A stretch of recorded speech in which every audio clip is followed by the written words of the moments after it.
Olá, espero te encontrar bem nesse dia. Seguiremos nossos estudos bíblicos refletindo hoje sobre 1 Reis capítulo 11. E queria desafiar vocês a pensarem sobre o seguinte tema: cuidado com suas escolhas. Crescemos aprendendo que a mente deve sempre escolher entre duas ou mais coisas. E quando escolhemos uma delas, automaticamente a gente tem que renunciar a outra. Então essa sensação de perda, causa uma dor, assim, mesmo que inconsciente, porque a gente perde algo para ganhar outra coisa diferente. E é daí que vem, mesmo que de maneira não racional, essa sensação ruim e tão desagradável da indecisão, Mas a indecisão, ela deve ser evitada, porque a indecisão está associada à procrastinação, Então nós precisamos sempre decidir e nos posicionar, sabendo que com essa postura vem a responsabilidade pelas consequências geradas aí a partir desse ato, Então isso significa que é importante sempre considerar cuidadosamente as opções, planejar, priorizar e, acima de tudo, consultar a Deus antes de decidir. Mas antes da gente prosseguir, com essa nossa reflexão, eu quero que você se inscreva aqui no nosso canal, ativa aí o sininho. Então você vai ser abençoado com as notificações e vai nos ajudar a expandir a palavra de Deus. Então não se esqueça, deixa seu like, comenta, compartilha. Isso você faz rapidinho e nós vamos então conseguir espalhar conhecimento a outras vidas. Voltando aqui ao nosso tema, cuidado com suas escolhas. Vamos ler apenas um versículo do capítulo 11, mas eu queria que você lesse todo o capítulo, porque nós vamos estar discutindo sobre todo ele. 1 Reis 11:3 diz assim: casou-se com 700 princesas e 300 concubinas, e as suas mulheres o levaram a desviar-se. Bom, embora a poligamia fosse permitida, por causa dos acordos políticos, o casamento com mulheres estrangeiras era proibido. Lá em Deuteronômio 7, 1-4, a gente percebe isso. E isso era devido ao quê? Ao perigo justamente de extraviar e espiritualmente, seguindo os outros deuses. Então, e aí cita no texto, que ele então se uniu aos falsos deuses, era Astarote, que era a deusa do amor e da fertilidade, e Moloque, que é o deus em chamas, que tinha práticas ali abomináveis aos olhos de Deus. Então, o que nós percebemos? Que Salomão, apesar da sua sabedoria, permitiu-se o quê? Ser seduzido pelos encantos das mulheres estrangeiras. Então, ele não apenas as amou, mas também as tomou como esposas, desobedecendo assim claramente à lei de Deus, que proibia esses casamentos mistos, Então, foi o primeiro passo em direção à queda espiritual. Então, essas esposas estrangeiras levaram Salomão à prática da idolatria, que foi influenciando a adorar deuses estranhos, violação direta dos mandamentos de Deus, que exigiam adoração exclusiva. E então essa infidelidade de Salomão não ficou desapercebida. No versículo 6 a gente tem, Salomão fez o que era mal aos olhos do Senhor. Então Deus ficou irado com Salomão por ter abandonado a fé e se voltar para esses ídolos pagãos. Então, essa ira divina é bem enfatizada ali no versículo 7, quando Deus declara que rasgará o reino das mãos de Salomão, deixando-lhe apenas uma tribo, por causa da fidelidade de seu pai Davi. E aí, a gente tem aí, no versículo 10, Deus ameaça Salomão com a perda do reino, e ele declara que tinha aparecido a Salomão 2 vezes, e que Salomão não guardou os mandamentos do Senhor. Então, essa repetição de advertência por 2 vezes enfatiza aí a gravidade dessa situação. Então, Deus não estava disposto a tolerar a infidelidade persistente ali de Salomão. Então, a ira divina e a ameaça de perda do reino serve aí como um lembrete assim, poderoso, da importância da obediência a Deus e da seriedade das consequências quando nos afastamos dos caminhos do Senhor. Então, Deus se dirige a Salomão também por meio do profeta, aí, expressando ali a sua insatisfação com as ações do rei, Deus anuncia as consequências diretas das ações de Salomão, declarando que vai rasgar o reino e dará a maior parte dele a Jeroboão, que é um servo de Salomão que Deus escolheu ali para liderar Israel. Então, essa transferência de poder é uma punição clara e uma demonstração da seriedade da infidelidade de Salomão. A escolha de Jeroboão como líder, sim, é notável, pois ele estava assim destinado então a liderar uma parte significativa do reino em oposição a Salomão, né? Deus vai revelar também que vai manter uma tribo para a linhagem de Davi por amor e fidelidade ao seu servo Davi e à cidade de Jerusalém, né? Então isso sugere aí que a promessa messiânica e a linhagem de Davi continuariam, né? Apesar do julgamento sobre Salomão, né? Então essa passagem, né, inicial destaca assim, a importância da obediência a Deus, a seriedade dessas consequências da desobediência, né, e também lança as bases para os eventos, né, posteriores da história de Israel, né, com a divisão do reino aí em Israel e Judá, com Jeroboão aí liderando uma parte significativa da nação, né. Então começa a aparecer os adversários de Salomão, né.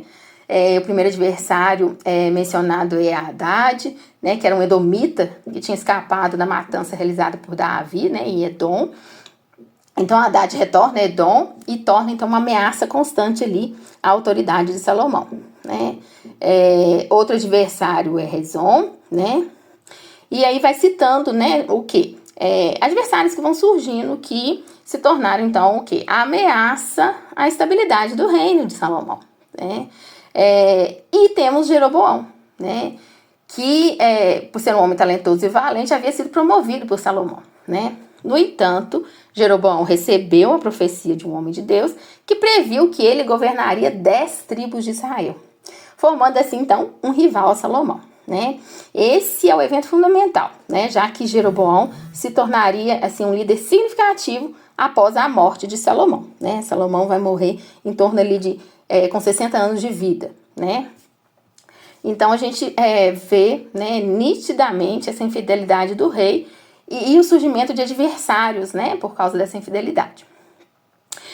No versículo 26, a gente então é apresentado a Jeroboão, né, que é esse servo de Salomão, homem valente, talentoso, né, e a revelação de Deus a Jeroboão por meio do profeta, né. Então o profeta rasga sua própria capa em 12 pedaços, né, representando ali as 12 tribos de Israel, e dá a Jeroboão 10 desses pedaços, simbolizando aí a liderança sobre 10 tribos. Né? Então essa ação profética e a designação divina ali para Jeroboão é fundamental para a compreensão, né, da divisão do reino de Israel. Né? Então Deus estava estabelecendo Jeroboão como líder sobre a maior parte das tribos, enquanto Salomão e sua linhagem de Davi ainda governariam o quê? Judá e Benjamim, né?